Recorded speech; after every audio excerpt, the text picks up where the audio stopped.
Prologue. The Celt's long strides sliced through the mist rising from the moor.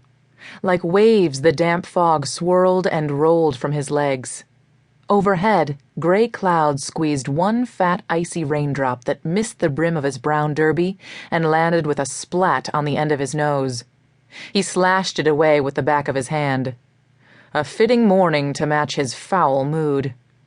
But beyond the next bend lay his destination, a modest manor, elegant but not sprawling, nestled on a choice piece of farmland.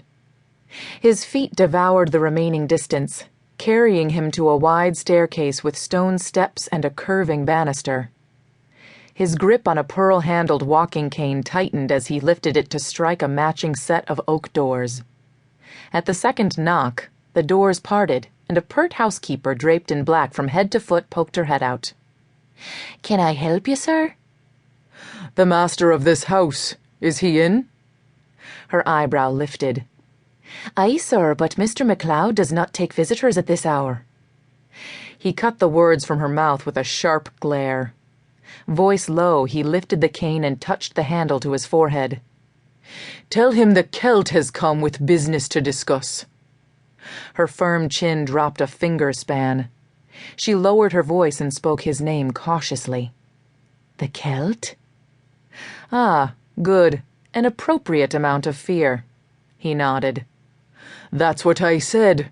Now you will fetch him for me, aye? Dinna tarry, you understand my meaning." Eyes wide, she nodded, ruffling the edge of her cap.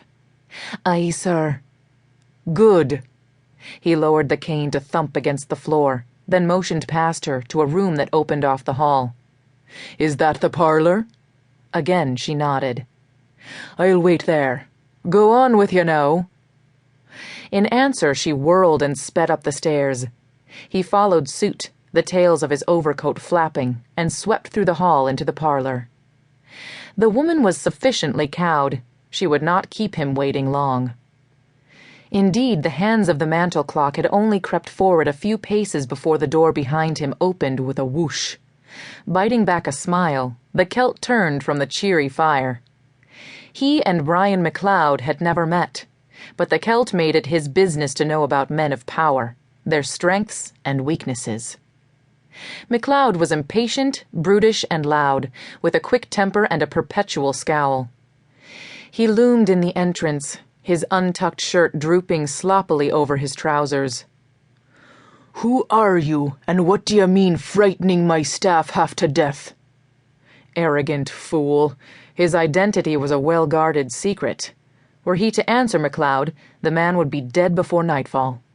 The Celt savoured the name on his tongue, anticipated how the speaking of it would rip the self-assurance from the lout's bullish shoulders. "Lucy MacLeod, your niece, is alive." He could almost see the name rolling through the man's brain, feel the flush that crept over his cheeks as it was processed. Finally, MacLeod's mouth opened and he gaped like a bass on a hook. What did you say?" Ah, disbelief mingled with dread. "Lucy MacLeod," he repeated. "Daughter of Seamus and Adele MacLeod, sister named Bridget. Name sound familiar?" "Of course they do. He was my brother, his wife and children my family." "Then you will be relieved to know that one of your family, the eldest child, is alive and well." "You have proof of this?" MacLeod spoke slowly, forming each word carefully. The man would be an easy mark in a game of poker. "Would I have come if I didn't?" To his credit, MacLeod collected himself quickly. He strode to the door, closed it tight, and then turned on his heel and returned to the fireplace.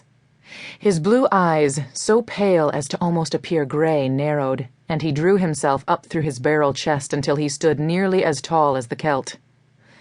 "Forgive me. Your claim has set me back for certain. If indeed the news be true, I would be most pleased. But due to the nature of the revelation, I must insist you tell me how you know of it and what proof you have that she is who you claim." "Pleased?" The Celt scratched his chin.